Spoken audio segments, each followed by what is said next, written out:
UK. Let's do this. This is Radio Free Cybertron episode 372, recorded, what is today? July 2nd, 2014. That's got to be a joke. My computer's lying to me. It's not July already. No, crap, it is. Actually, it was like 6 months to Toy Fair. It was yeah, it's true. It was 100 degrees when I got out of the office this afternoon, so I guess it's the truth. I am your host, Brian Kilby. With me this week, we have Melvar, Diecast, Don, and John DeLuna. What's up? John, so I was setting... Oh, gosh, I don't remember what it was. Was it the... You did a promo like back in 1999 or 2000 for that PVC auction or whatever it was. I posted it to our Facebook page a few years ago. I was listening to it like 2 or 3 weeks back, and that's just so freaking funny. I think I'm going to post. What was it again? It was this. I think it was this overinflated auction that. Oh, I remember those. Yeah. So what I'm going to do is it was like basically you cut a promo on it. It was pretty awesome. Okay. So like a Ric Flair promo. Yeah, exactly. So I'm going to post that to our Facebook page tomorrow for Throwback Thursday because that was pretty awesome. That sounds great. Yeah, I'm excited about it. I discovered like I can post things in the future by post-dating them. So I've listened to the old stuff, like the old stuff from that era. It's hard. And it's hard to listen to. It's hard. Because, like, at least for me, like, I can hear it in my voice that my brain worked faster then, and I could speak more clearly. So I'm basically falling apart at this point. So obviously I sounded terrible, but I was much smarter then. I know more now, but I was much smarter then. Yeah, your brain was just nimble. More efficient. Yeah. Yeah. Yeah, I know way so much more than I knew when I was 20, but I was so not being in school, still being in school. Yeah, it hurts. It hurts so bad. So what we're talking about, in case you don't know, we are the original Transformers internet radio show and one of the world's first podcasts. We started doing this thing in 1999. It's 2014. God, why are we still doing this? But we saw, everybody here except for Melvar saw Age of Extinction, which is Transformers 4. We will be talking about that after our break, which is probably, if I had to guess, about 40 minutes from now. So, if you don't want to know what happened in the movie, if you haven't seen it yet, if you haven't had time, or if it hasn't, debuted in your country yet, you're going to be safe up until our break, and I will give another warning. So, on the show this week, of course, we have a discussion of Transformers 4 Age of Extinction. We all get together and talk about that. I have a review of Transformers Rise of the Dark Spark on the Xbox 360. I will be playing that. We also have the news. I think Diecast will probably, and Don will probably share some thoughts on Scoria. They both got that toy. John, did you get Scoria? I did not. Okay. Sorry. I'm not getting it, so. Not my cup of tea. Yeah, it's pretty, but not buying it. And, of course, we also have the news and This Week in History, and Q&A with Rob Springer. And Q&A with Rob Springer, of course, is about the movie as well this week. So I watched part of it. I didn't get a chance to finish it, so I'm not certain if there are any spoilers or not, so I would just assume that there are. Let's see here. Let's go ahead and jump to This Week in History. So, This Week in History, 1987. The first episode of Headmasters, which is 4 warriors come out of the sky, that premieres in Japan. So that was 27 years ago. I know that Headmasters started that early, but for some reason it just feels like it was later than that, to me personally. Because you have to assume that the series actually wound up in Japan about a year or so after. So 2010 would have been about a year after, I'm guessing. So it seems to me like 2010 would have been in 1987 and Headmasters in 88, but didn't work out that way. They must have been much faster about dubbing those episodes than we would have been. So 4 warriors come from the sky, or come out of the sky, however you want to say it. It's up to translation. Basically, the episode features the Headmasters, who are from another planet, and instead of being Nebulons or humans, they are little robots. So they're ancient warriors from from Cybertron. No, it's from the dubs. They're like ancient Autobots from someplace else. Not my favorite Headmasters episode. Not our finest moment. No, it gets better. It gets better. It gets better. And in 2001, the special collector's edition of Transformers the movie is released on VHS in the UK by Sony Wonder and Maverick Entertainment. So that's the one. I've actually never watched the UK version, but that's the one that has the Star Wars S scroll at the beginning, right? Yes, I believe so. You're correct, sir.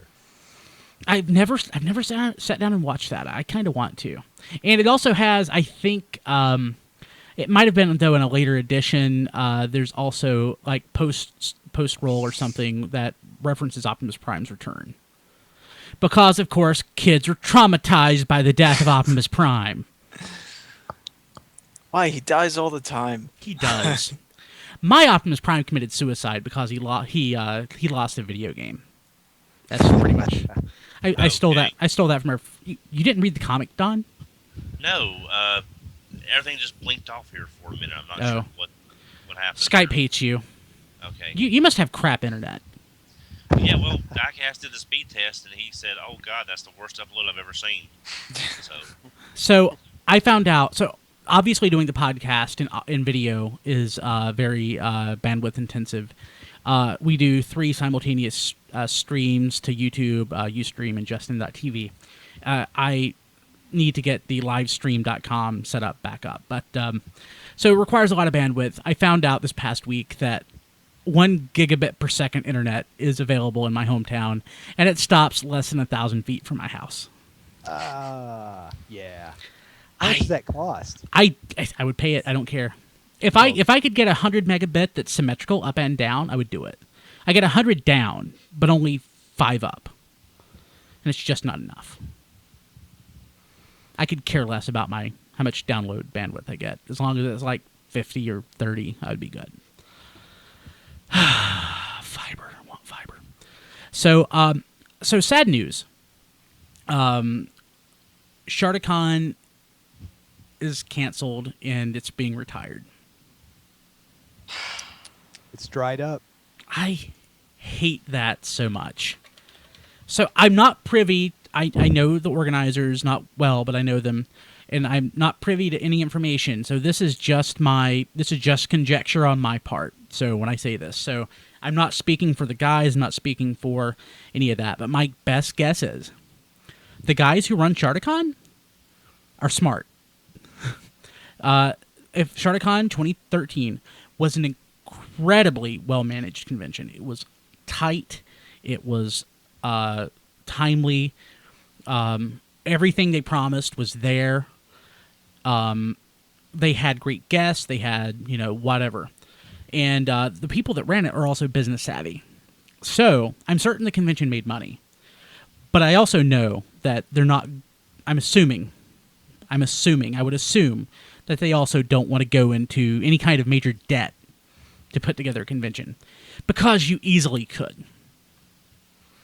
So they created the ShardCon Army, which was sort of a club that you could join to help basically fund the convention. They weren't able to get up enough of the subscribers to that to get up the capital, so it looks the ShardCon Club. I called it the Army, the ShardCon Club. They weren't able to get up enough capital to start it, so the convention has been canceled, and so are the exclusives, which were planned. I hate that. I really love ShardCon. Did we know what the exclusives were? Let's see here. It was something by Get Right Robot. Eros, yeah. Cybertron molded Bumblebee, basically. I wanted that too. I seriously love ShardCon. It was as well managed as any BotCon I've been to. That was the first convention I went to, and I thoroughly enjoyed myself. They did a great job running everything. It was bigger than the first BotCon I went to by a good measure. Yeah, it was a great convention. It didn't have all of the sizzle of a BotCon. Hasbro wasn't there. They didn't have the big elaborate displays that Hasbro has started to do over the last 5 or 10 years. But as far as an experience goes, and actually convening with other fans and actually meeting new people and talking about Transformers, it was so awesome. I really hate this news, but I entirely understand it. It's just really sad. It just tells you how hard it is to do one. It is incredibly hard. Even a small one. It's just really hard. I would do a crappy one. I'm telling you, it's going to be the RFC Con. Radio Free Cybercon. Yes. We've been over this. I would totally do that if I thought I could get more than 30 people to go. But And your wife wouldn't divorce you. Yes. How many people went to the first BotCon, Don? Was it like 40 or 50? It was 100 and... Oh, I doubt I could get that. Well, no, it was 104 because the BotCon breakdown in 2004 was made to have the exact same number of people that came to the first BotCon. So it was 104. I could probably get 104 people to go to a convention. Yeah. Let's do it. No. No. Okay. No. No. So my cousin, we actually went to this one year and did a live stream. But my cousin puts on a convention every year. She does it on a shoestring, and she doesn't have to pay.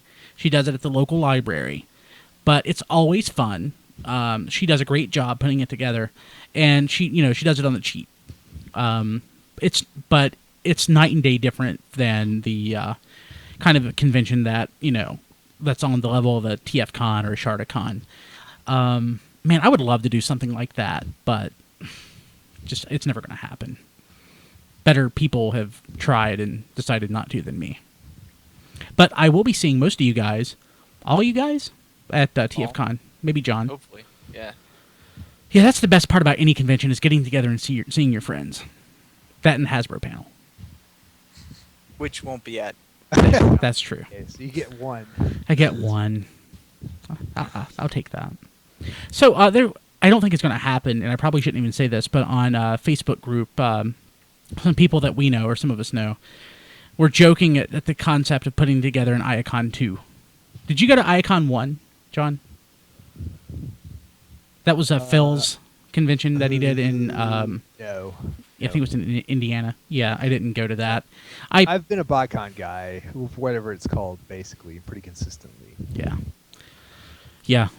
If that was something like that was put together, I would go. I hate that there's not going to be. I hate that there's not going to be a ShardCon. I hate that there's not going to be a SavCon. I hate that there's not going to be the con that Ken was putting together. That was the Keith was putting together. That was the what was it called? Diecast. It was OmegaCon, yeah. And apparently someone was upset about that name, and he might have had to change it. And there was a whole bunch of things going on. So yeah. But yeah.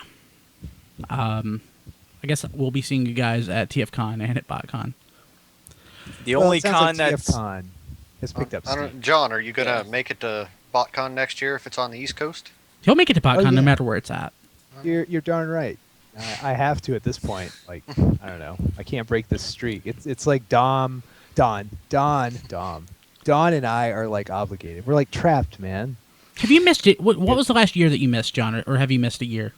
The only year I missed since I started going, I think '99, is for some reason I didn't go in '07, which was the biggest BotCon ever. At that point, the most significant one. Oh, that's why I felt like you haven't. So the last time I saw you was '06. You weren't at '07, and I wasn't at '08 or '09. So that's why it seemed like you sort of fell off the map, or we fell off the map with each other. Yeah, until what? When was the year it was in Dallas? You and JD. That was that was the that was 2012. But we got together again at 2010 in Orlando. And I didn't go to 2011. I didn't go to 2011. ShardCon. In ShardCon, yeah. Yeah. Okay, so John, Whoa, write me a check right now. It's I need it for about $13,000, and write it to eBay. And I thought you said 10. And well, it went up. The memo is what? G2 Stunticons.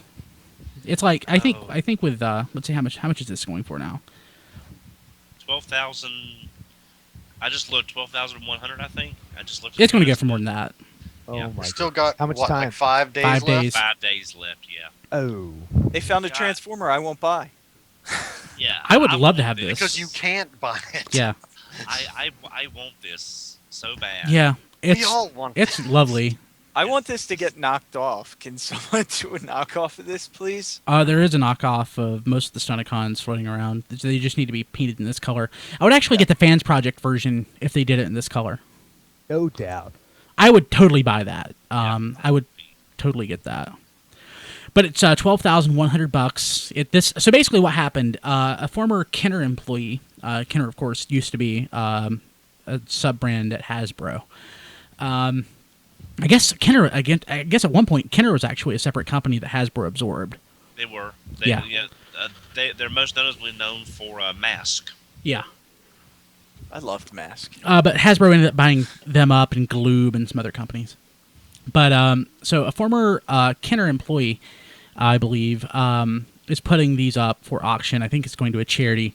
So there's lots of stuff that's going to be posted that has never been released, has never been seen. And this G2 Stunticon set is pretty amazing.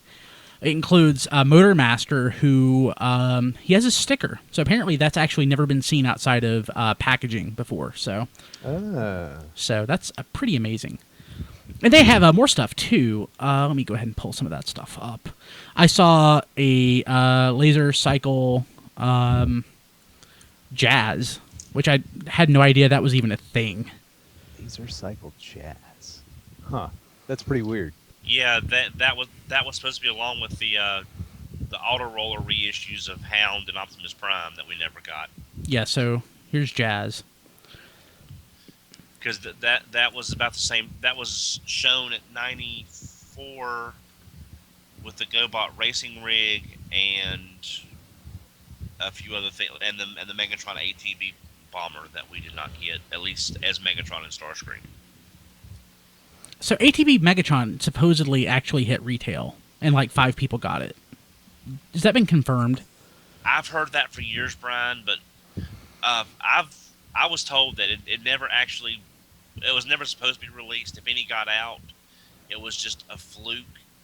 But the only box samples were supposed to be at Hasbro, and that's why they used that design for the Korean release or the Japanese release for Beast Wars 2 or Neo. Mm-hmm. There's also a G2 breakdown currently posted, separate, that's carded, that was also, of course, used for the BotCon 94 exclusive. Yeah, I did not know those because I'm looking at mine right now, and it's like, Wow. Wow. 900. What's it going for now? Like $900? Yeah. And it's got 21 bids. Don, you could use $900. $1,000. I would for a sell Scramble that City so toy. quick. Yeah, but that's the only one I have. Of course, it's the only one you have. I mean, well, if JD was here, he would be shocked that I didn't have 4 at one point. It's true. Just sell it. No, I can't. That's my first BotCon figure, and it's my only G2 Stunticon. So, if I've got rent or be on the street, yeah. But I mean, he's fine where he is for now. Think of how many Dinobots you can get with that. Yeah, but I won't have any more Stunticon. You have the Fans Project. How many more? Okay, G2 Stunticons. The G2 is an important modifier diecast. It's pretty What amazing. about the one from the G2 set? That doesn't count. Let's see here. So It's a G2 breakdown. it is a G2 breakdown to go with my G2 Sideswipe that I've got. So there's also let's see here, other things as well: Auto Jetter and Auto Roller unreleased, other exclusive stuff from Power of the Force, a RoboCop figure. He had some Star Wars stuff too. Powers of the I Force, saw. yeah. That was the Powers of the Force was the Star Wars line and one of the Star Wars lines in the 90s. Nerf stuff. Yeah, I like that Auto Jetter in those colors. Yeah. It's kind of weird looking, but I like it. And wow, look at this. It's a Transformers Dark of the Moon Robo Power Energon Shock Sword Autobot New Sealed. That's pretty Yeah. amazing. It's only $19.99. Buy it now. Yeah. We didn't get any roleplay toys with Age of Extinction, did we? Actually, we do. We do? We have, there's an Optimus Prime sword that you can buy the extra face mask, and you can be Knight Optimus. I haven't seen that. I've only seen it at Target so far, but I didn't see a Target exclusive on it. So, Well, there you go. That could be like a Wave 2 figure. A second wave of movie stuff. So let's see here. Moving ahead. So last week on the show, and if you didn't listen to last week's show, go back and listen to it, because we had a great interview with Boss Fight Studios in respect to their Vitruvian H.A.C.K.S Kickstarter and work that they did on Transformers and G.I. Joe. But right now, and again, we're recording this about 9 p.m. on July 2nd. With 9 days left to go, their Kickstarter is at $188,623, pledged of $75,000, which was their goal, so they have more than doubled it. They are doing smashingly well. Right. I think the only one that I've seen do better than this is that one they did for that Mega Man. What was it, John? The creator of Mega Man was doing his own game. Or Yeah, that like was that? that was a Mighty Number 9. Yeah. Yeah. That should be out I next year. pledged on that. Yeah. So apparently, if you go in at the $500 level, if you want everything, just go in at the $500 level, because you will get every single item, and apparently right now every single Kickstarter, if you do them individually, is well over $500. So these are nice. They said it breaks down to like $13 or $14 a figure, something like that. So in the interview, I thought, so whenever I interview somebody, so this is my secret, I try to get some cursory information, but I like the discovery piece to like being in the actual discussion, so it's not stilted. But last week I probably should have done a little more studying, because I thought these were 6-inch figures. They're 3 3/4 inch or 4 inch. The level of detail in these things are ridiculous for that size figure. They look so good. I can't wait to get mine. Well, it's like you said before, Brian. When you're not quite so worried about paint budget and part count for down to the last penny, you have a little more flexibility in working with your figures. Mm-hmm. Yeah, it's so nice, so nice. I really love that. So good luck to those guys. I'm certain they will triple their original goal. So this popped up after the show last week. We didn't get to talk about it, but I showed the thing off on Facebook. We have a new exclusive from San Diego Comic-Con, and it's the Kre-O 30-pack Class of 1984 box set. Oh no, we did talk about this last week. We did talk about this last week. Yeah. Let's see here. No, we didn't. I don't think. Yeah, we did. I don't think so. Did we? Awesome. Yep. You sure? Yep. You're outnumbered. Yeah. I'm positive. Yeah, we did. Darn it. Well, it's awesome. It's still awesome, yeah. I'm going to show it again. It deserves to be talked about again, yeah. I'm going to show this thing again. Hopefully I can get it when it goes on Hasbro Toy Shop. Here it is. It's great.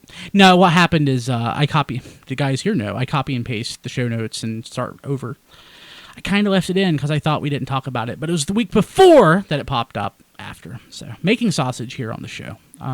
It's really nice, and again, I really want this. This will be the SDCC exclusive that I get. If you can get it. Yeah. If I can get it. But I tend to have good luck with those. Actually, let's see here. I kind of hope it doesn't sell out at the show. That way they have more to sell. Or maybe it's easy to produce and they make a whole bunch of them. Well, they're Kreons. Of course it's easy to produce. Yeah. I'm hoping that maybe I can snag that Dinobot set, but that's just so far in the realm of... Dinobot set looks nice, but I'm not buying it. Yeah, I don't know that I can pay that much. I can't justify that much for a cardboard box.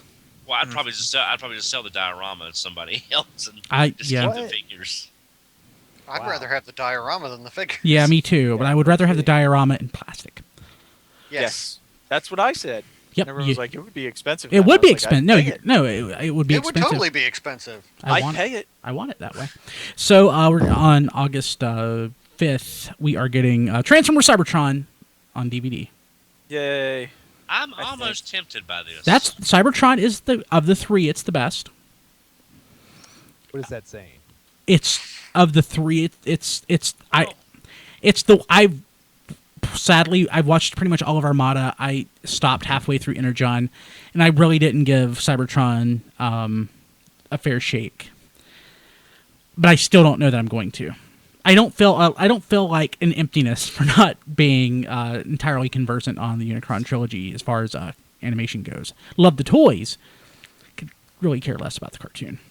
Well, for me, up until Jack, Miko, and Raph, Kobe, Lori, and Bud were some of the strongest human characters we had in a series. But now we have Cade Yeager. Wait, he's not in the series.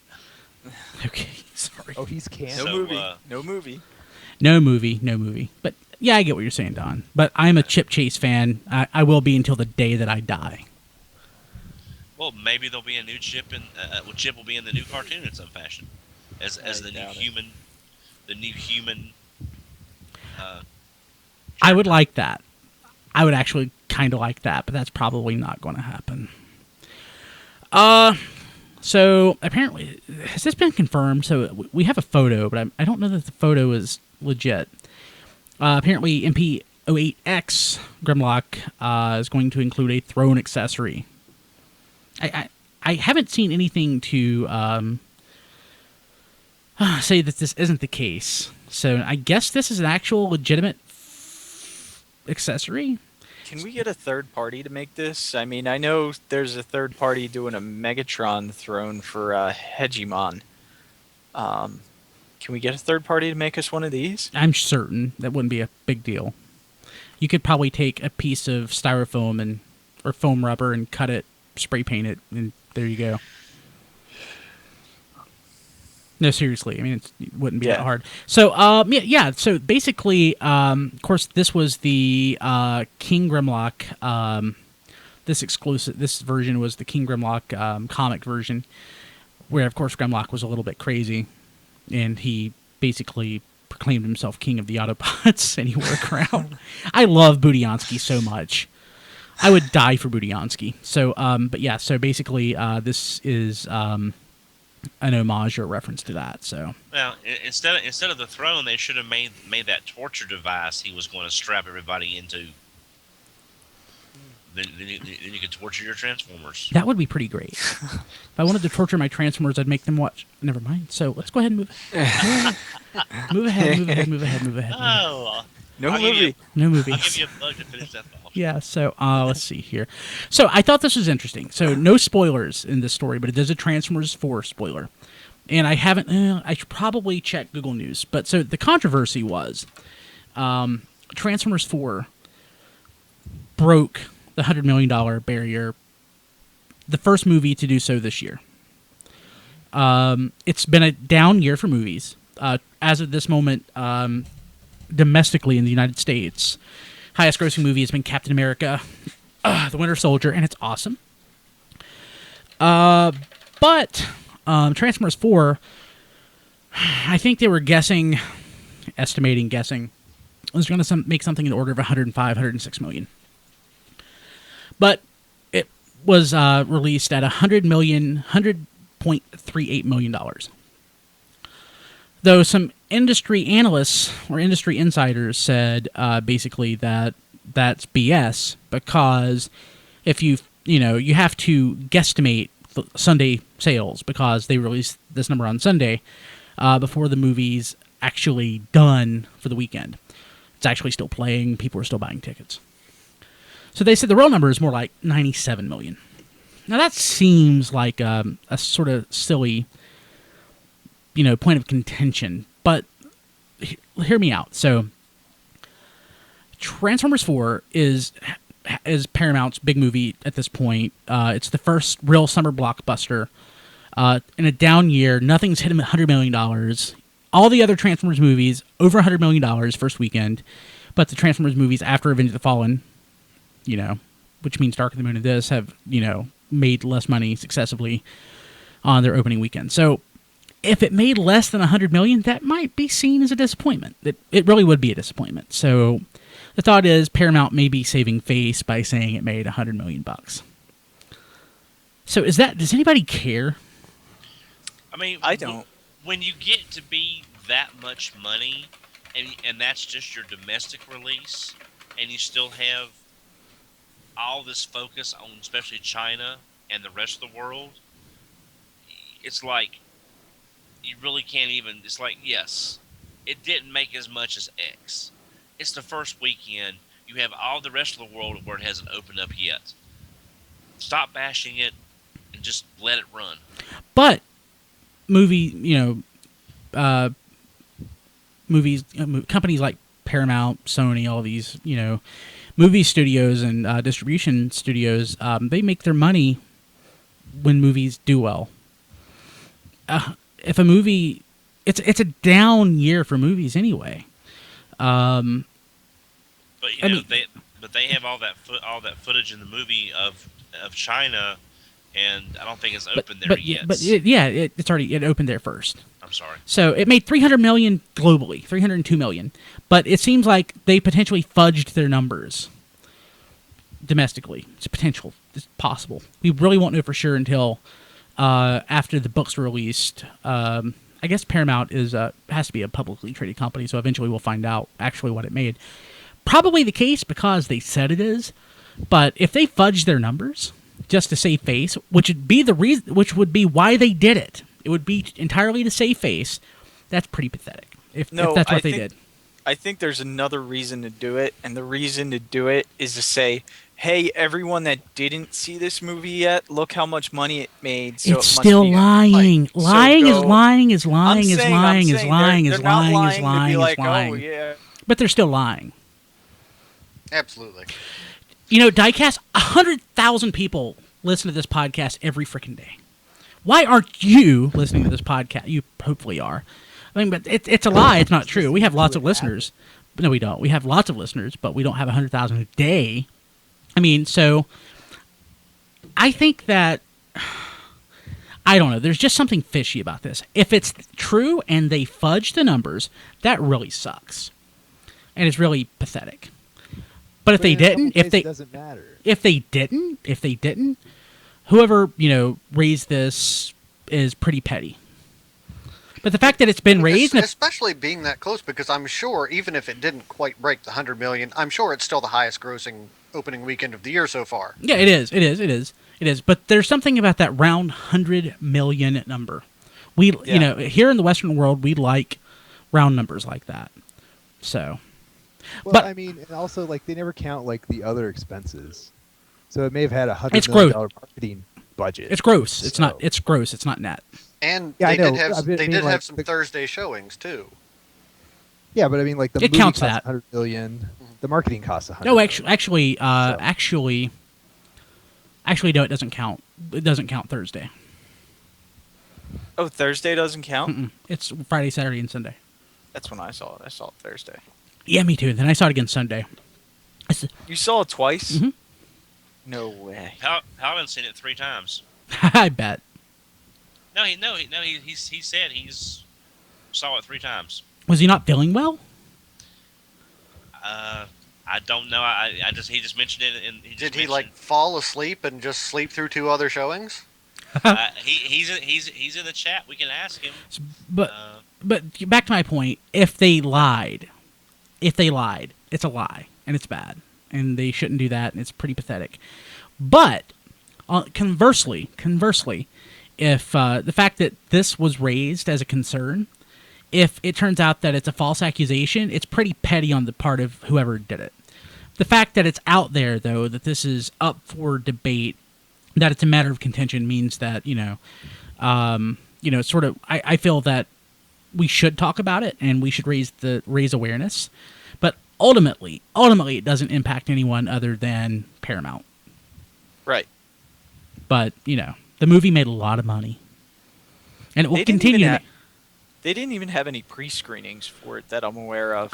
No, I mean, there's always some pre-screenings, even if they don't have, even if there's not a reviewer screening. Whenever the movie theater actually gets those in, they'll typically do a private screening for their employees and such. At least that's been my experience from knowing people that work at movie theaters. But I didn't. I have ends on those sort of things, and I didn't see a early screening for it. But I do. I am going to go see Let's Be Cops here in a couple weeks. Get to see that. Oh God. Oh God. Okay. So, but yeah, if it made $100 million, great. If it didn't, great. But it made $302 million internationally. That's pretty darn amazing. Yeah. Oh, let's see here. I just thought that was interesting. So, we got new images of Roadbuster and Skybite. And apparently, I didn't realize this at the time, but those are actually shipping to stores right now. Nice. Really? Yeah. Oh man, I have to search. Did you pre-order them I or anything? need that I did. Roadbuster. I pre-ordered them Yeah. at Big Bad Toy Store, but if I see them at the store, I'll pick them up at the store before I let Big.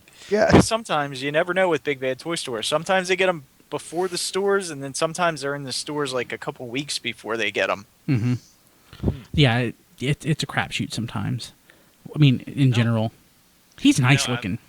He does look nice. I'm very happy that I picked up Revolver myself. I got a problem solver, and its name is Revolver. Well, I'm a sucker for power core, for Power Masters and such like that. So it's like Roadbuster as a Power Master. So that's kind of a win-win for me there. But that This is Roadbuster- $20. That's a win-win for me. Yeah. Sorry. But that Roadbuster does look. He looks good with World too. So that'll be a nice pair on the shelf. Yeah, I can't wait to get it. And Skybite. So if I feel like I've got like tons of Skybites, even though I've got what, 2? This is the 3rd. Yes. So, but I'll have all 3 Skybites ever. So So you're a completist. I love Skybite. Skybite's a great character. Now, have you got BotCon Skybite? Yeah, Okay. I sure do. I Loves might it. like him. At least I don't like that this one is symmetrical, but it's gonna. Have Oh, to be that. don't tell me that. Oh crap. You're right. It is. Sorry. No, it's not perfectly symmetrical though. It's way more symmetrical though than Skybite is. But that needs to be This a one's peanut. also huge, like massive. He's Voyager size. Yeah. Original Skybite was He's what, like, Ultra? He's like old school Yeah, Voyager Mega. size. Mega. He was a Mega, yeah, the was a $15 Mega, size. He was a repaint of Transmetal 2 Cyber Shark. He was a Mega. God, I forgot the Mega class existed. The only thing weird is that teal blue. I guess Hasbro must have tons of Allspark blue paint still hanging around, and they just use it wherever they can just to get rid of it. It's what I would do. That's what I would do. Let's see here. What else do we have? I'm gonna skip. Skybite needs to come with a package of the fish test from RID. Just to... Yeah, that's my favorite episode. I'm a halibut. Let's see here. What else? I'm gonna skip these. I'll post those to Facebook later. So I thought this was already out. So apparently, an official site for the Sega Human Alliance game has been launched. With there's a trailer as well. I thought that game was already out. The Human Alliance arcade game for Japan. Anyone else remember I that? thought that was with the. I felt like that was with the 3rd movie. Yeah, I thought this Oh, was well. already out. Huh. But yeah, so basically it's a game where you play as characters from the first 3 Transformers movies. And it's a Human Alliance game, so there you go. That's really all there is to it. Hey, you know what had more characterization than the first 3 movies for the robots? Transformers: The Ride at Universal Studios. Transformers The Ride is a much better movie than any of the movies. It really was is. great. It was fun. And it's a lot shorter.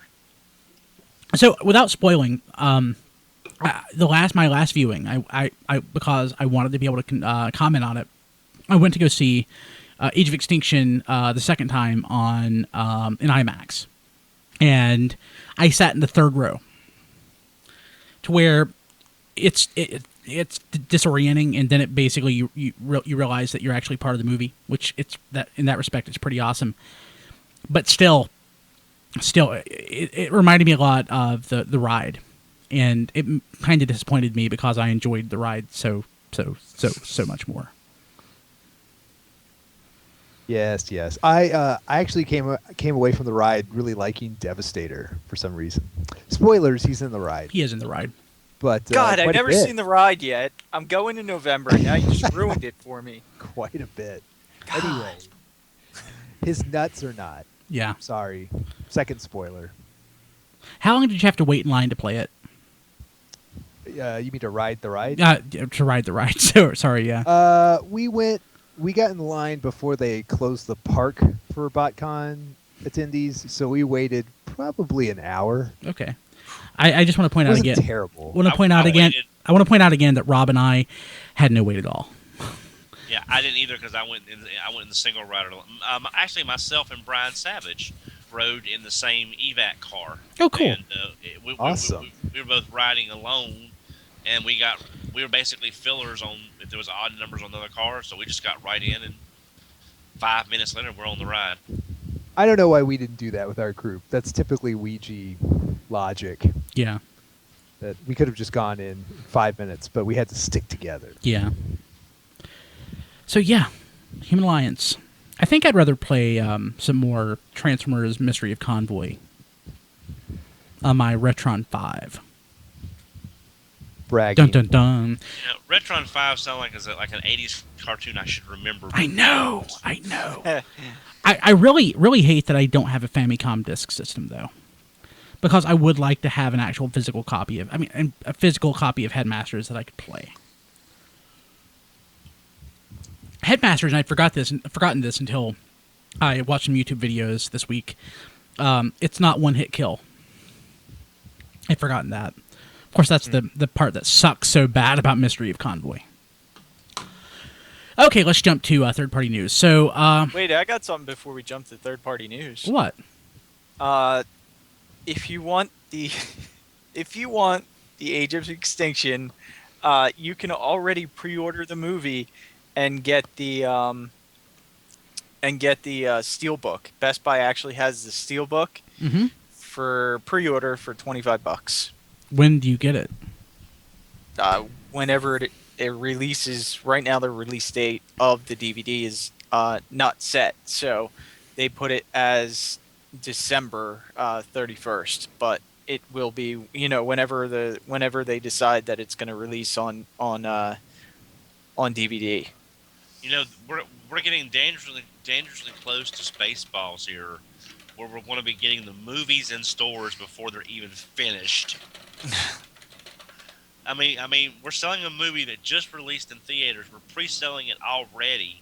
Heck, Instant video. The week Frozen came out, I could have gone at my Walmart and bought a pre-order for the DVD. Less than a week after I saw it in theaters. Yeah, I never seen the pre-order that quick, actually. I was shocked. And they've started doing that. So, like, Amazing Spider-Man 2 had a ridiculously early pre-order. I think that's a very recent thing. Massey! Wow. Massey, no!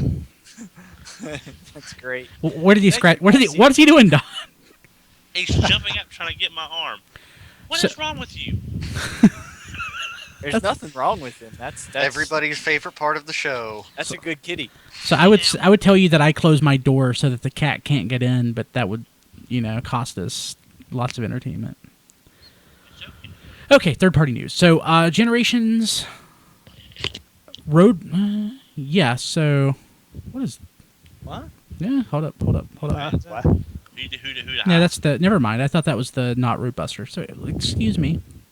Ignore that. I copied and pasted that to the wrong block of news.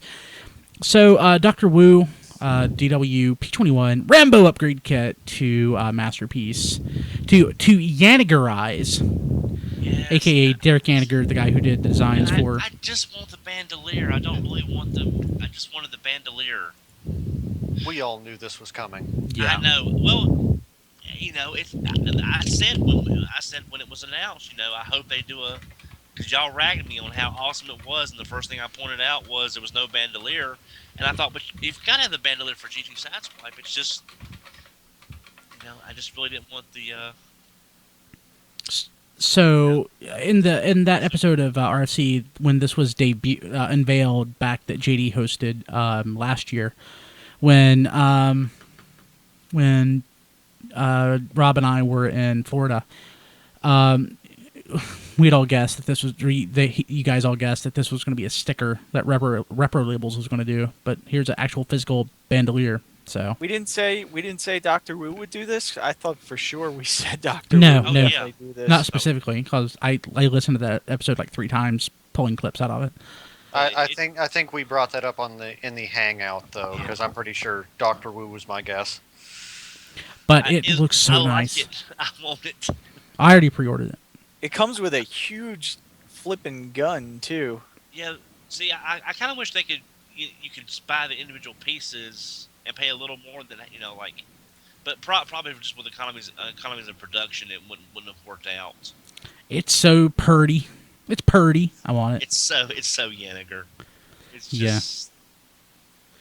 I kind of want to get. I think I mentioned this. I kind of want to get the knockoff G2 Sideswipe that's out now, to use or to put the stickers on so that it's more toy accurate. Yes. Yeah, that would be I kind of agree. that way you can have both. Yeah, I love my G2 Sideswipe, my original toy, and I love that it's a thing. But this is really nice. I want this. I've gotta have it. Let's see here, and that's pretty much it though for the news. Oh, Dr. Wu also has a Age of Extinction Prime sword.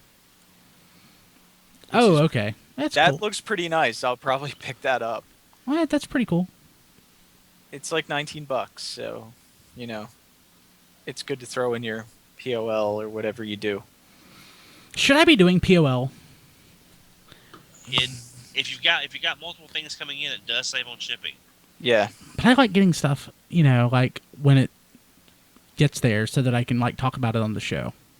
Yeah, but I wouldn't want to pay if I'm buying something for $20, I don't want to pay $10 shipping for it. So Yeah, I use it a lot, but it does kind of suck waiting for your pile to arrive. I don't want to say what I was going to say, so I'm going to just But- step back. But the money you save on not paying shipping can be used for other shinies. That I would have to wait for, that I don't have room for. Yeah, Stop using logic. it's the ultimate weapon. Okay, so guys, the guys that have Scoria, what do you think? I like it. It's big. It's heavy. It's there are some people who've had some QC issues with him. I think actually they're already going to be sending out new shoulder pieces for it, because the arms on a lot of them will fall down really easy, like even just holding the gun that it comes with. So that'll probably be fun to try and replace those pieces. That is so pretty. My horn actually came loose in the packaging, and the screw was actually stripped out because the screw was in there too. And I'm like, oh, I can just, maybe they didn't attach it. I just screw it back together, but no, it was stripped. So I actually dropped some hot glue. I dropped some crazy glue into the horn and put the screw in and kind of held it there. So I'm hoping that'll be good enough to hold it. I would have used So hot my glue. horns- You would have used hot glue? Because hot glue, you could scrape it off pretty easily if you had to. I don't even have hot glue. Oh, Yeah. I like whenever I can use hot glue instead of greasy glue, I do. Well, I've only transformed my Scoria one time. I wouldn't just- transform it. It would stay in Triceratops mode. and I didn't see any problems with it. I had the instructions are pretty clear. It's some of the better third-party instructions I've gotten. Probably that'd be the one thing I'd ask all third parties is please look at your instructions. We get enough of that from Hasbro as it is. Yeah. So Diecast has a review. You can go. I've got it posted to our website. Just go to tfradio.net, and it will take you right to it. It's how much? What's the retail on it? What does it cost? It retail, well, the early prices were different, but I think right now it's $199. Yeah, that's what I had to pay because by the time I got off the fence about him, all the cheaper pre-orders were already gone. It's so pretty. It is, and I've got their Knot Swoop and the Sever Knot Snarl already. Are they doing a sludge? Yes. And are they the ones doing a Grimlock as well, or is he supposed to go? Are these supposed to go in? Rumored at the end, but yeah, they're doing a Grimlock in scale because Scoria is a hair bit taller than MP10. If you use the platform shoes or not, but I would just again leave it in Dino mode. That's the Dinobots to me. They stay in frickin' Dino mode all the time. But then you can have a Grimlock Triptychon, which is really nice because the platform shoes go on his back, and it makes him look like Triptychon. You know, I hadn't thought about that. That's kind of weird in a accurate way. Grim, or I don't know what you would call him. Triptylock. But I like him. He's nice. I'm happy. Yay. The only other thing I was going to say is that on mine, the back legs, when I pegged them in, they were so tight, I had to do it off camera. And when I went to unpeg them, it actually pulled some of the metal pins out because they were stuck together so tight. But I'm hoping that won't, if I transform it again, that won't happen. Maybe Did you ever try and sand down that peg? I didn't try yet, no. Sand down that peg. But, we all have that problem every once in a while where, the hole's a little tight. Okay, so let's go ahead and jump to my review of the Transformers Rise of the Dark Spark. And after that, we'll jump to Q&A with Rob Springer. And after that, the five of us will be back to talk about Transformers 4. It's a movie! So we're back. It's a movie! Transformers 4. It's a breakfast cereal. Age of Extinction. If you don't want to be spoiled, stop now. Because we're going to talk about it for the rest of the show. Just come back next week. Yeah.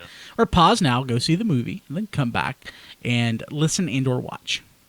It'll be the pause that refreshes. We'll give you a second. So, how's the weather where you guys are at? Stormy. Hot? It's hot as hell here. Hot and humid. How's Dallas, John? It's hot as balls.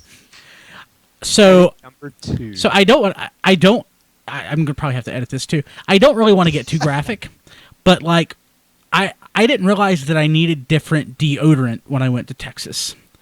I had to buy different deodorant. But you know what? Did you? Yes, I did. But you know what? Okay. I wore deodorant. That's better than like 2/3 of some of the other people at BotCon. Well, as the guy that hosted you, I really appreciate that. You're so awesome. You and Jen You're are my welcome heroes. to stay again when they inevitably have it in Dallas. I can't wait. That was fun. That was really fun. That was awesome. Okay, so Transformers 4 Age of Extinction. So if you want to know what happens and you haven't watched it, I have a review. It was on last week. I tried not to spoil too much, but you should totally go back and listen to that and or read it. But also, IO9 has posted, basically, it feels like exactly what I would have written if I had gone through and discussed the movie scene by scene. It's the spoiler FAQ, and it's glorious. So I guess I just want to throw this out there. The movie's bad. No. The movie's bad. I disagree. Well, Brian, I think the movie's worse than that. It's blah. Yes, so that's the thing. I mean, a bad movie, you can find some good things to walk away that you're glad you saw, or at least more than one. This is just, it's like plain oatmeal. No sugar, no raisins, no nothing. Just plain oatmeal. Yeah. I'm glad I saw someone actually pretty much get vaporized. That was pretty interesting. Which one was that? I don't remember vaporized. Dark of the Moon, people were vaporized when they were in Chicago. When the guy was running. That wasn't vaporized. He was transformed. He was transformed into another. He was transformed. He was hit with the Pompeii bomb. Yeah. So yeah, exactly. That's a good way of putting it. Like, so basically, let me just get this point out there. It's a bad movie. It's a Michael Bay movie. So what do you expect? It's not high art. It's not deep. It's not thoughtful. It's not creative. It's not imaginative. It's not lovingly crafted. It's crap. But that's what you should know going in. Exactly what Don said. It's the biggest thing wrong with the whole movie is it's boring. I didn't think it was boring. I didn't even feel like it was as long as everyone said it was. Like, I sat down, I enjoyed pretty much the whole thing, and knocking Transformers over here. I'm so excited. And towards the end, I mean, then it was over, and I was like, there were parts that I didn't like, or that I thought they could have done better. But overall, I enjoyed the movie. So, Transformers 2, Revenge of the Fallen, is, on a technical level, the worst Transformers movie. It is. What do you mean by that? Like, just like plot, continuity, flow. I mean, the fact that Michael Bay wrote most of it because of the writer's strike. That's right. Yeah, there's a writer's strike. It doesn't make sense logically. It's terrible. So there are fewer... So my big problem with Revenge of the Fallen is that it just doesn't make any sense because things don't logically flow from A to B to C to D. It goes from like A to Q to R to L to D to F to G. It just doesn't. It's odd. Age of Extinction is a lot better in that respect. But Revenge of the Fallen is so bad. It transcends bad, and it's actually a joy. It's a joy to talk to friends about the movie and how bad it is. This movie doesn't have that. It's just the special effects are amazing, but unimaginative. There's no scene in this. It's like, wow, I can't believe I saw that. That was worth the price of admission. Not one. Exactly. That's Dark of the Moon. Yeah, Dark of the Moon had Chicago. That stuff was awesome. Movie sucked, but that stuff was awesome. This had nothing. It had nothing. I didn't like Chicago at all. You didn't? I thought it was amazing. No, it was that whole fight was like literally an hour long. I know. I didn't like it. I didn't like Shockwave. I didn't like a lot of stuff in that. I didn't like the space worm that he was riding. I thought the space worm was pretty amazing. I just didn't get it. I mean, oh, you're not supposed to get it. Well, but I mean, like, I guess, like with him, like with that, like, why wasn't that like Devastator 2, or like, why wasn't that like a discernible robot? Well, I don't know. The money to make that, make it a robot. Just say it was an homage to Dweller in the Depths, and you'll be happy. There you go. That's the kind of attitude I have with this movie. Like, I just like let a lot of stuff go, and I just kind of went with it. There are things I really liked about this movie, believe it or not. I really like the fact that the Autobots distinctively they were each distinct from one another instead of generic. You know, you can only have so many boring looking, iron hides and ratchets. Speaking of Ratchet, I thought it was disgusting what happened to him in the movie, but it's basically a snuff film in that respect, but these are not movies for children or for people who love Transformers. These are for people who hate themselves. That was kind of the point of that scene. I'm kidding. Wasn't that scene supposed to like make you upset though? Yeah, it was. And I'm kidding about the people who hate themselves. I'm being an ass. But basically, I really like the fact that Crosshairs is distinctive. He's an ass. He's a jerk. He has no soul. But he's distinctive from Hound. He's distinctive from Drift and Bumblebee and Optimus, et cetera, et cetera, et cetera. I really like that. That was the one thing that bothered me. I didn't like... They're not generic enough! My God! They're not generic enough! Okay, I did not like Crosshairs. I didn't understand when him... You didn't understand? Go ahead. We lose Diecast? He's frozen. You there? Yeah, he got so upset. Yeah. Skype is being a jerk. Go ahead. Go ahead. I was going to say, I didn't understand when him and Bumblebee got into a fight. Because he's an ass, and I'm not in a good way. There's little to separate the Autobots from the Decepticons in these movies. Yeah, and then they did no backstory on Drift. Drift is a former Decepticon that, and these characters show up from nowhere. Where were you for the last 3 Is Drift movies? a former Decepticon in this? Yes, he is. Yeah, obviously, he is in the comic. Obviously, he is in the comic. No, his toy bio. Yeah, the movie. says. I mean. they make no hint at that, right, in the movie. He's the most noble one of the Autobots in this, which is kind of funny. Is he? And I think so. And he's a triple changer. Well, I don't know. Is he a triple changer, or did they just not show him scanning a car? That's actually a really reasonable I think he's question, just a Don. helicopter. Wait, wasn't he a car? He's a Bugatti. And then he was a helicopter, and then he No, was a he's- car no. again. Oh, When actually, yeah, he was. he was a helicopter first because when it shows the Autobots responding to Optimus' signal of being alive, they're all driving to meet him in the desert.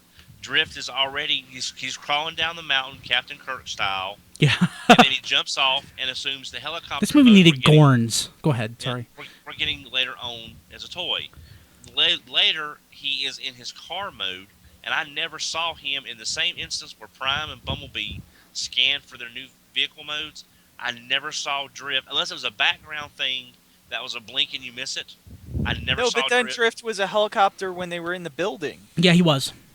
Yeah, they went back and forth. He was a helicopter with the Bugatti plate or logo on his chest. Makes no Okay. sense. Okay, all right.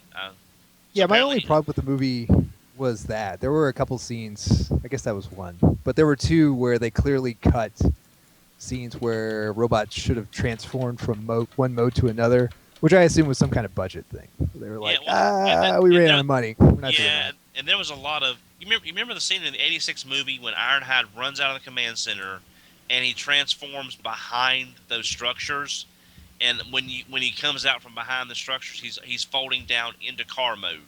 So the entire transformation is lost behind objects or off screen.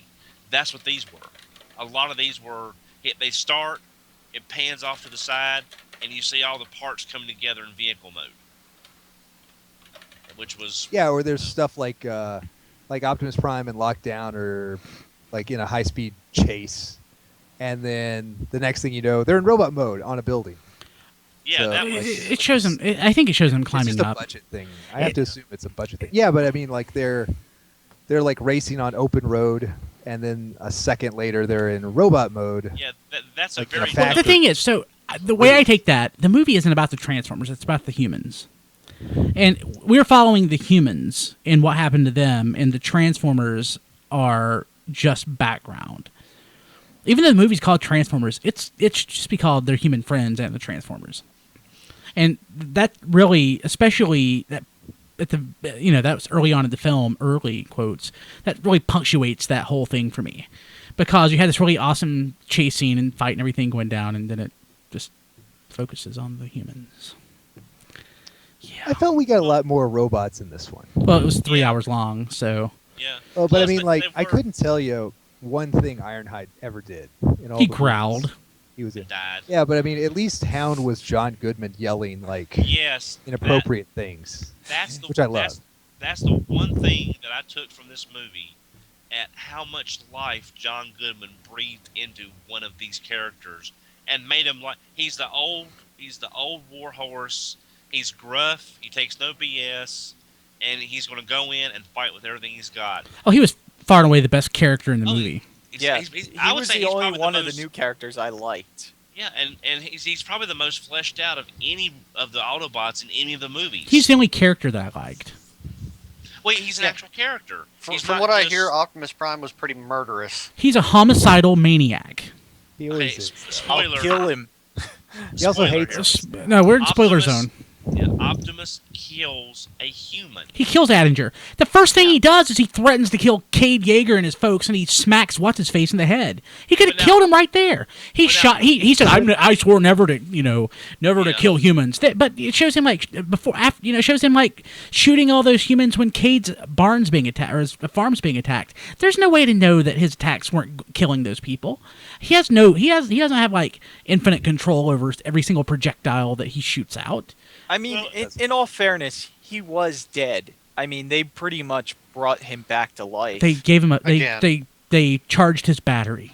They charged his It was the spark. return of Optimus Prime. He was like a zombie. They're charging his laser. Dark Awakening. No, There and you they go. fixed some wires. There were some disconnected Some wires. wires that they had to, And Oh, Such when a he woke yeah. up, he didn't know how much time had passed, so I can forgive that part in the barn.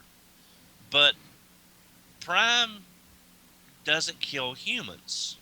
This one does. He gets killed by them in comic books, issue 24, but he just vaporizes Frazier. Just, kills him right there. But he was going to kill Jaeger. So... Well, but that's when he was disoriented and just waking up and thinking he was still under attack. Attinger was going to kill Jaeger. Attinger was going to kill Jaeger. Yeah, But Optimus already said that he was going to kill the person responsible. He should have also killed Savoy. And God, did I hate that guy. The IT guy? Yes, the Steve Jobs-esque character. The guy who was the evil scientist until Cade calls him up and said, "I know you care. You're an inventor too, so you're a good person." Hey, you're right. I am a good person. I'm going to go get the seed. I'm going to take it, and I'm going to keep it away from the Decepticons. Well, he also realized that it was basically going to it's not going to make him any money. It's just going to end the human race. So. Yeah. I really liked that character too. I gotta say. I hate it. I've seen Bad Scientists. I've seen Prometheus, and this was not Prometheus. I hated that guy. So I appreciated him. He was way less offensive than I expected. I will say, as far as the humans go, Kelsey Grammer's character was pretty good. I mean, you could believe he was doing what he was doing for a reason, but then it kind of to make money. Yeah. Well, but then the greed sort of took over. I understand that. Cade, his daughter, we can talk about the Jaegers. Yeah, they're not bad. They're more fleshed out than Sam, Michaela, and Sam's parents ever were. Sam's parents are way better than any human character that appears in this movie.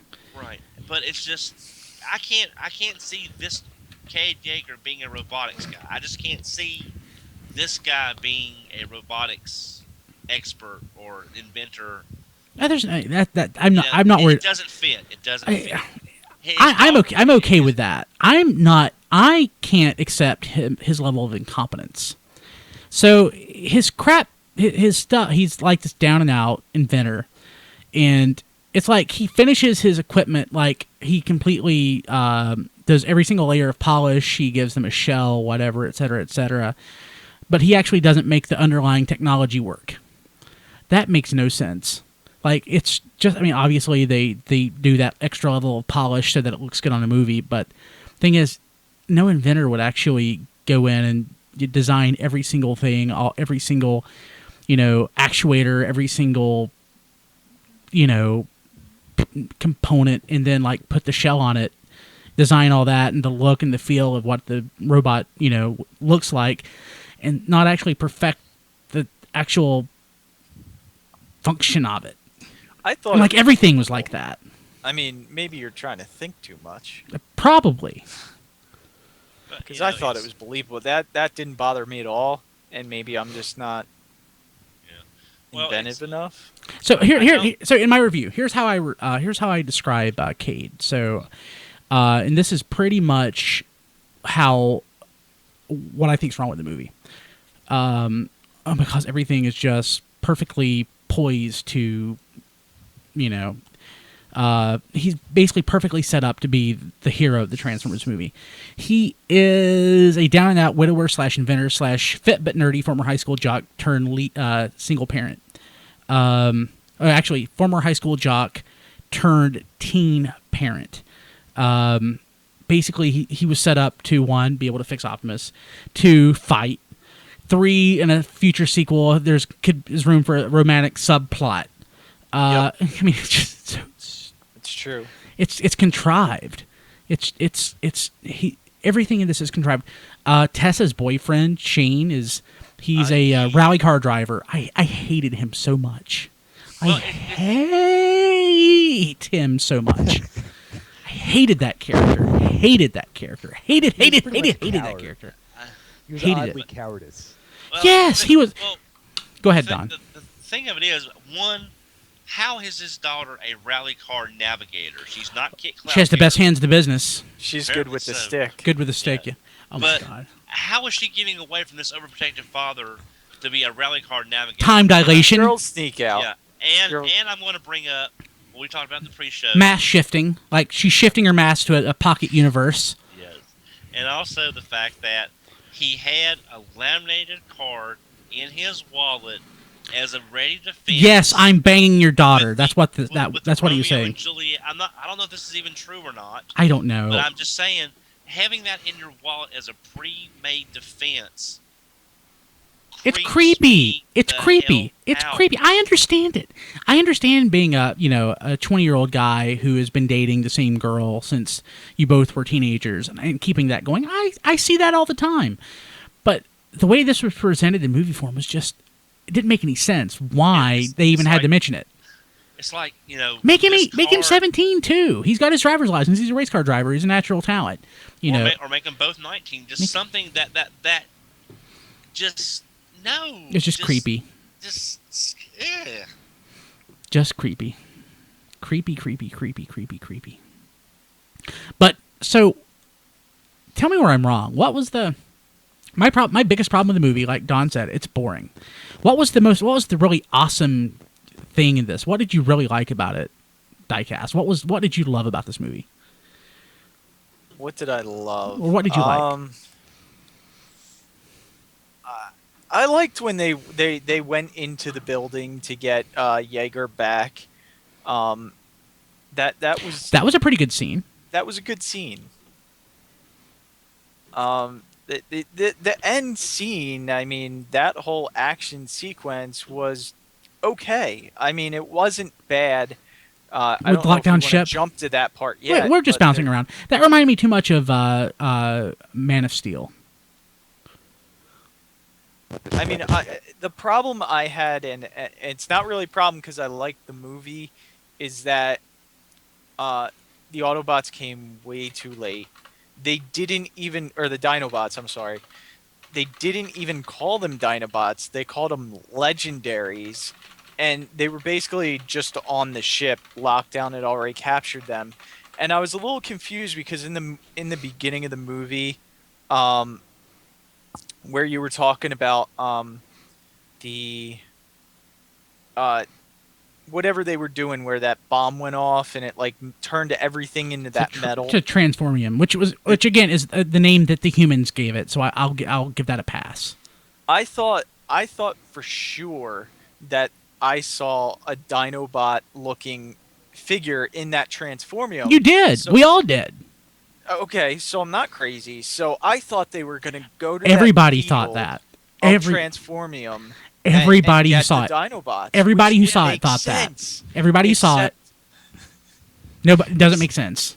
Except they just went on. Oh, they were on the ship. We just freed them. Yeah. Which also makes sense, but it's not as exciting. So, a question. So we've all seen it except for Melvar, and I've seen it twice. So I asked this question of myself for the second viewing, and I can't explain it. So that scene at the end when the Autobots, after the Decepticons have been defeated, and Lockdown is pretty much, I think Lockdown's the only thing left. He may even have been defeated at that point. The Autobots hunker down on that bridge and are ready to stop whatever comes. There's nothing to come. The movie's basically over at that point. So what were they doing? I don't get that. So what I had to miss something. I don't know. There's nothing there. About. What? Yeah, they said to hold the line at the bridge. Yeah, exactly. But there's nothing to hold the line against. I must have missed that. It's like, oh, I'm just gonna randomly stand here and say I'm gonna hold the line in my kitchen because my cat might want to get in the kitchen. Maybe. I saw the IMAX version. Did it was in both is there versions. something that got cut out? No, it just made no sense. That seems like it was something that should have been earlier on in the movie that got placed into that location. I don't know. In my head, the Optimus kills Lockdown, and then Prime says that the Dinobots are free to go, and they scurry off like little animals running away. Like, I'm getting out now. Yeah, and the Dinobots was I mean, even if a movie is a setup for one or two movies after that, the movie itself should still stand on its own as a complete entity. Empire Strikes Back is a lot of people's favorite Star Wars movie. It's not my favorite. I prefer the first one. But Empire does set up a lot of threads for Jedi, but still stands alone as a solid movie on its own. This movie, it screams, this is setup. You'll see these again. This is setup. The creators that were mentioned for the first time out of 3 movies. You know, Quintessons, Hasbro executives, who knows? So, I mean, the Dinobots were wasted. And even if they were a setup for the next movie, they still should have used them better with the time they had. I get, as far as the Dinobots go, I get Optimus has to quote-unquote tame them. But basically Optimus tells Grimlock, or tells the Dinobots, that they need to fight with him or stand against him. Then he just beats the hell out of Grimlock. Just beats him, like he made him. Could kill him if he wanted to. Yeah, I get the fact that the Dinobots are big and powerful, but if they're so awesome, I mean, I guess ultimately it's just strength in numbers. But if they're so great, how can Optimus Prime, who was getting his ass kicked earlier in the film by Lockdown, how was he able to just beat the hell out of Grimlock? He just beat him bad. It wasn't even close. He broke his jaw. Yeah. That just neutered Grimlock for me. I'm like, oh, well, screw that. I don't give a crap about Grimlock. I mean, so. Maybe he's the weak one of all of the Dinobots. Did they talk in the movie? Because there was a point on the bridge where I heard someone talk, and I was like, wait, was that one of the Dinobots? And it was so quick, it was done, and I was like, I don't even know whose voice that was. I don't remember hearing them specifically. I don't. Now so. I'm wondering now if you go into Toys R Us when they have their Age of Extinction setup, they have a little motion sensor that has Grimlock transforming and him saying destroy. I'm wondering if that was in the movie where they got the sound clip for that, and then they edited it out for some reason out of the movie. I don't know. I'm just saying there is, because it sounds like what Grimlock would sound like, but it's nothing in the movie that I heard him speak at all. So speaking of Grimlock, he's not Greg Berger. And Greg Berger was, I think, coy about whether or not he had a part in the movie, which I assumed meant, oh yeah, he's going to be in it. That's what I thought. So too. I guess it means that he wasn't. But even if he was Greg Berger and he said, me Grimlock, blah blah blah, that would have just been out of place, I guess. But I love Greg Berger's Grimlock. I really wish he had been. But it probably would have been odd. Also, speaking of voices, Galvatron, of course, is voiced by Frank Welker, but instead of using his G1 Galvatron voice, which would have, of course, stuck out, he used his Prime Megatron voice, which it's okay. It's kind of generic, but it's Frank Welker. It's Frank Welker. And he had like 1 line, or 2 lines. He had a couple. He had a few. Yeah. I did like that the Dinobots were munching metal, and they seemed to enjoy it, and that did bring a smile to my face. I wish I could say that the Dinobots brought a smile to my face. So at what point in the movie did the Dinobots actually show up? How far into the movie? 9/10. About 45 minutes before the end of the movie. About 9/10. I would say even less than that. Yeah, 19th, 20th. Like a half an hour, like the last half hour. Last 5%. Yeah, last 3%. This movie's what, 17 hours long, something like that? That's Dune. But nobody's seen Dune. Everybody's seen this movie. I've got the book. I've never actually read it. Nobody's read or seen Dune. Is that Frank Herbert? Yeah. I don't know. I haven't read or seen it. No. Yeah. So, but yeah. Gosh, there's okay, so... you know what I liked? What? I really liked Lockdown. Like, there are a few moments where, I could, he did more things right than he did wrong. And I will agree fully. I liked his villainous monologues, at least the first 2 or so. And when he was intelligible when he spoke. That's a plus. So earlier on in the earlier movies, one of the big complaints was they're not distinctive when they speak. They don't make sense sometimes. Like Megatron, I can not understand a word that he said in the first movie. And they all just run together.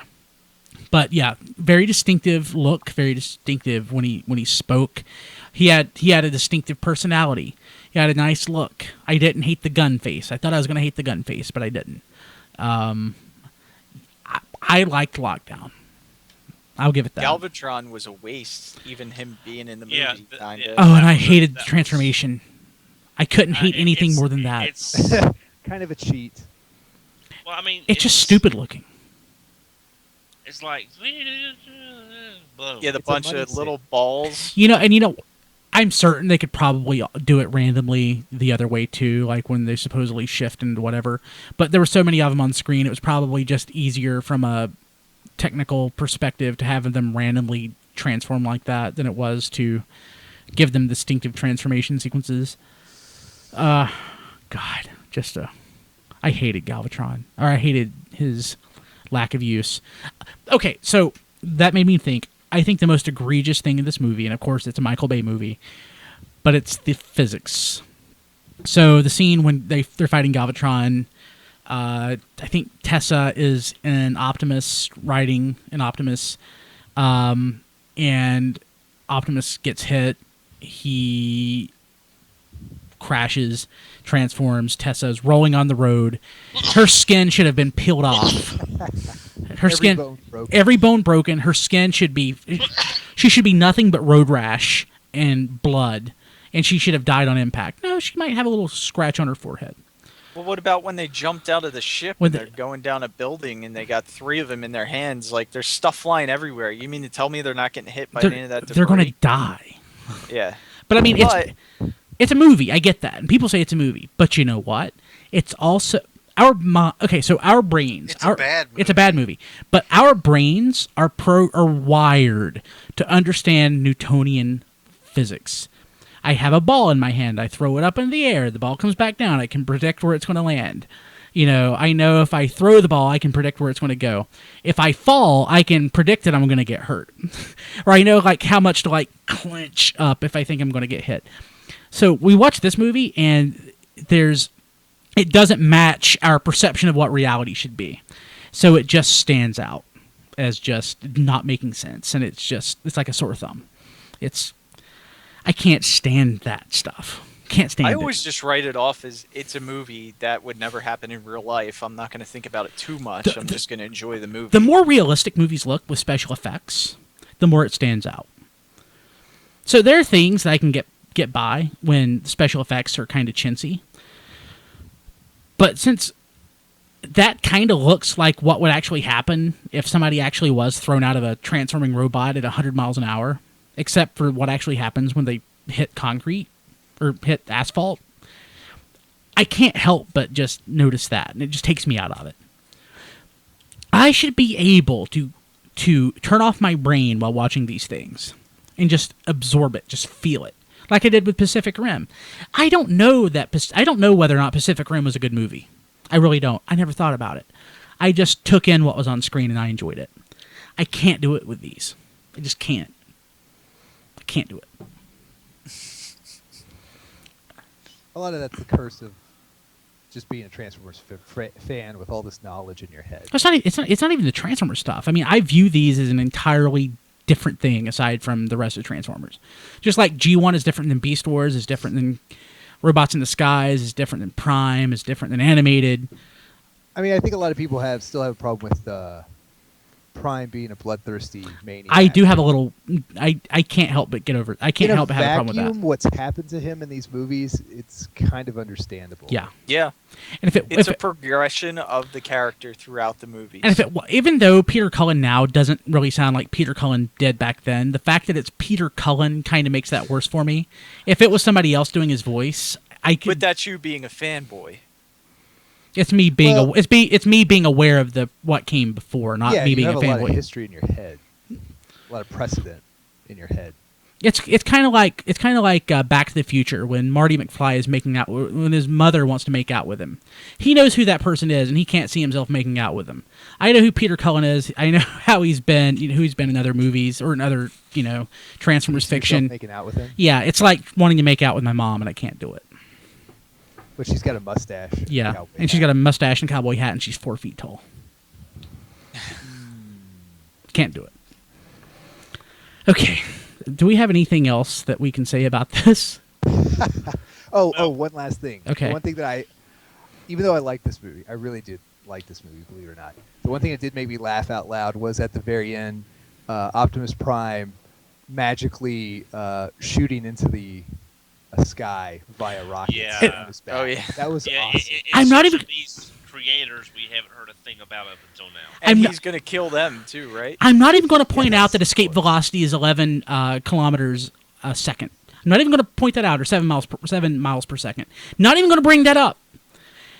And he can't get that out of those rockets. It was just silly.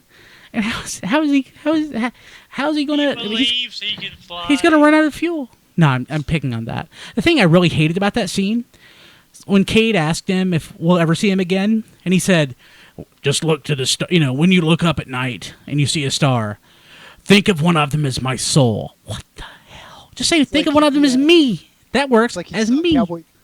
You know, That's all. the even worse thing though, Brian, is what if he had pulled out the old Jetfire add-on armor to use that to get? That would have been escape awesome. velocity? I would have loved that. So Some old barn somewhere, and just Jetfire's remains are stuck in neatly laid in a pile in a barn. So there were two Force themes in this movie. Souls, for a movie that talks so much about souls that had none, and mistakes. And the movie itself was a mistake, but I really hated the fact that it had to call out, that it had to force the mistake metaphor over and over again. We got it the first time. The fact that the whole idea of a soul was brought up so many times. I got it. You do it twice, that's fine, but you don't have to mention it over and over again. Well, Galvatron had no soul. And that's why he had no fear. And a man without fear is a man without hope. Wait, no, it's the other way around. Sorry, Daredevil. The end of the second issue of Born Again. The end, Kingpin, there is no corpse. I mean, There is no I don't know corpse. who I was talking to, but it brought up a good point with Optimus Prime, shooting into space at the end of the movie. Where does that put us for the next movie? Because Great they're question. not going to do it in space. Great It's question. like Planet Hulk. That's all I can hope. Yeah. And I have shown him Coliseum. that a man without hope is truly a man without fear. Sorry, I had to finish that thought. So the next Transformers movie, the next Transformers series, Robots in Disguise, takes place after Predacons Rising, and Optimus dies, more or less, in Predacons Rising. So the next series is ostensibly going to look basically if you didn't pay attention or you didn't know better, you didn't watch Prime or Predacons Rising, and considering it was on the hub, that would make sense. And of course, this one's going to be on the hub too. But Bumblebee is going to be the leader. So it sort of kind of makes sense that Robots in Disguise is, on the surface, could be construed as a continuation of this movie. I mean, not at the finer details, but in the broad strokes, you could look at it that way. I'd kind of like to see a movie without Optimus Prime in it, with Bumblebee as the leader. Because in this movie, they even pointed out that Bumblebee is leading the Autobots in Optimus's absence. They said that he royally screwed it up, but, I mean, I could enjoy that.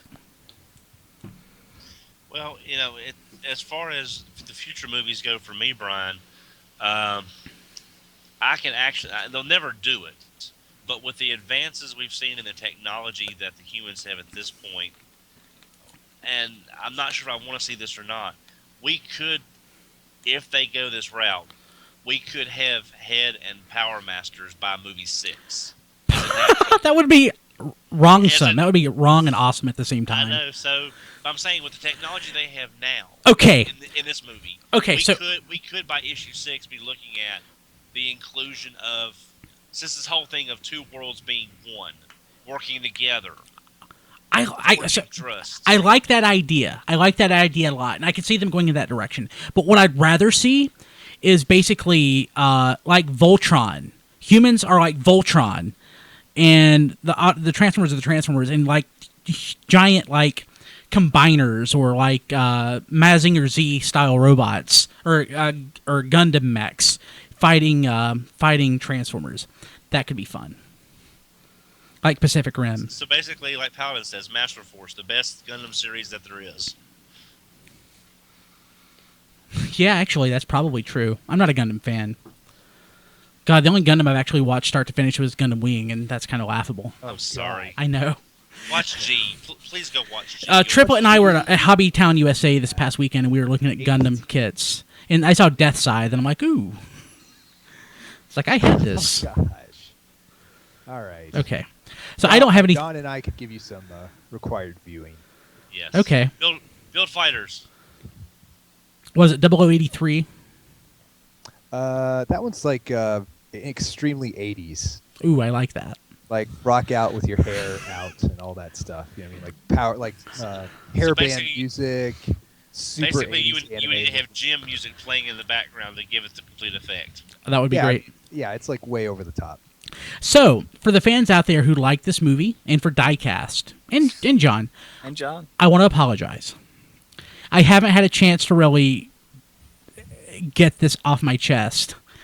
And I'm not going to belittle the movie that much going forward, but I really had this vent session. I really appreciate your consideration. You guys are awesome, and I'm sorry. I really am. I think same thing with me, Brian. I mean, I didn't.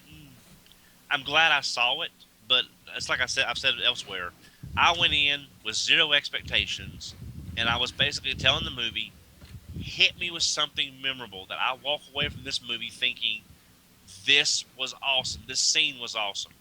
And the only thing that I took away was how good John Goodman's performance was as Hound. It's a big thing for me, but that's all I'm taking away from this movie. Overall, it's my least favorite.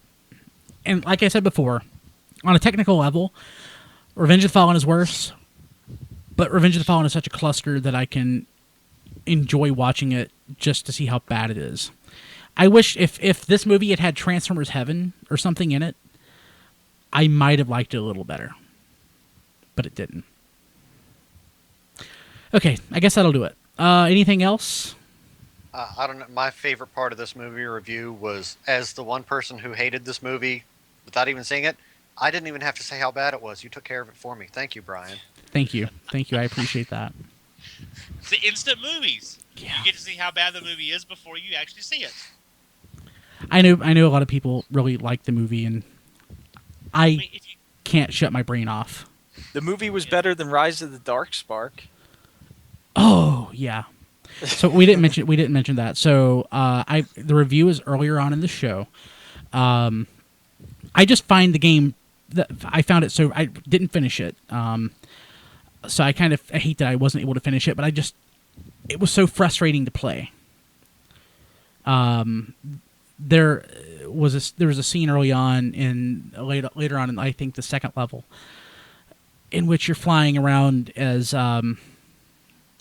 Shockwave, and those little flying orb things can shoot you, and you'll never, ever, ever, ever see them. And they shoot you like 5 or 6 times, and you're dead. It's ridiculous. It's I would not recommend buying it unless you get it on the cheap. As I pointed out in the review, you probably want to play Headmasters on the Famicom Disk System before you play this. Wow. Yeah. So I was actually speaking, I think it was Captain Rufus in the chat, I would actually recommend playing the C64 game first. If you have a Commodore 64, play that version first. If you don't have a Commodore 64, go buy one on eBay and then play it first. Or you could emulate. Yeah. Yes, or you could just download it. You just download it. Okay.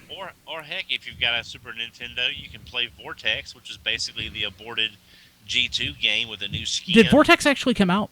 Yes, I have it. So, nice. do the vehicles transform in Vortex? It does, but it's a lot like this movie. It's just kind of blobs sort of reforming.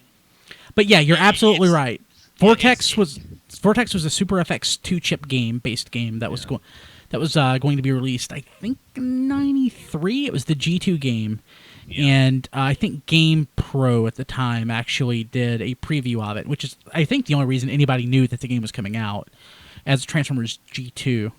And never came out. Instead, we got Vortex. I hate that so much because I would love to have an official Transformers G2 game on the SNES. Would love that so much. If somebody can find that ROM, I would love to see it. Actually, John had mentioned in the pre-show that that Primal Rage 2 cabinet was found. We're still finding crap like this. I mean, it's entirely possible that ROM is out there waiting to be dumped. And that Sure it is. basically, I think them finding those ET cartridges has sparked a bit of retro nostalgia, even more than normal. Which cartridges, Don? The ET cartridges they found. Oh, yeah. So I think people are like, this is kind of cool. I remember this. Let's go find more stuff from the past. So I found out, thanks to Chris Triplett, and I'm getting into new Soundwave territory here, or old Soundwave, if we ever do that.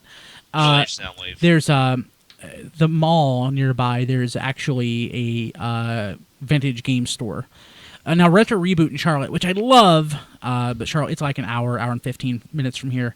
They have quite a bit of classic gaming stuff, but this one's actually much closer, more like 20 or 25 minutes, so I'm going to hit that up this weekend. So, I love video games. If you actually would ever want to hear us bring back new Soundwave, email me. Or tweet Yes. at Email that John John. D, at Yeah. that John D on Twitter. Harass me on Twitter, since I'm a Twitter. I mean, I harassed him enough that he brought the show back for one day. John, I will be the producer. I will come up with the content. What are you gonna do? I will do whatever I need to Bring do to your make that own. happen. As an adult, Yes. not a. We can't speak yet. I didn't No, but realize she can Ender sit was there. going to be at TFCon. He lives in Chicago. Oh, Yeah, so it'll be convenient. I love Ender. Ender. You know, the last time I saw Ender in person, he hugged me. He's a great human being. Was it a lingering hug? Yeah, it was kind of awkward, but you know what? Okay. I went with it. Went a little long. I went with it.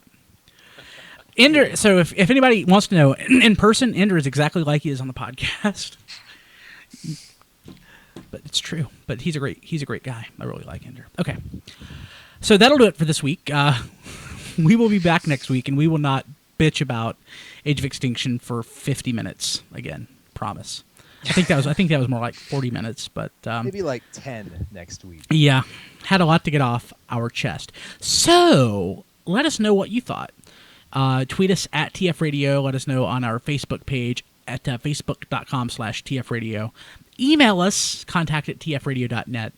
There are tons of ways to contact us. Do it. Let us know what you think. Tell us why we're wrong or tell us why we're right. Always love interaction with the fans. If you're not already catching us live, we broadcast every Wednesday at about 8 p.m. Eastern Time. We broadcast at tformers.com, at tfradio.net/live, YouTube. We make our show available in all kinds of places. It's pretty great, and we love interacting with the chat. The chat room is awesome. We're like Visa. We're everywhere you want us to be. Oh, yeah. And, of course, after the show, we have a Google Plus Hangout. Are we still having one tonight, Diecast? yeah, Sweet. absolutely. Sweet. God, you're so awesome. You're my hero. You You're are my you are hero. the wind beneath his wings. You can write. He reminds I can't. He reminds me of a very young John DeLuna. So helpful. John's awesome. So John I'll is take that awesome. No, as a dude. compliment. John is awesome. I've gone back and looked at all the emails and crap that John's done, like pro bono, over the years. He's like a saint among men. He's my hero. I love John. I really do. And, of course, Melvar and Diecast and Don as well. I already said that about Diecast. They're right here. You have to compliment them. Yes, I have to compliment you guys, It's too. all right. I don't really do much of anything, so. Yeah, and don't forget special guest Attack Cat Massey. Massey. And I love you, the fans. You guys are great.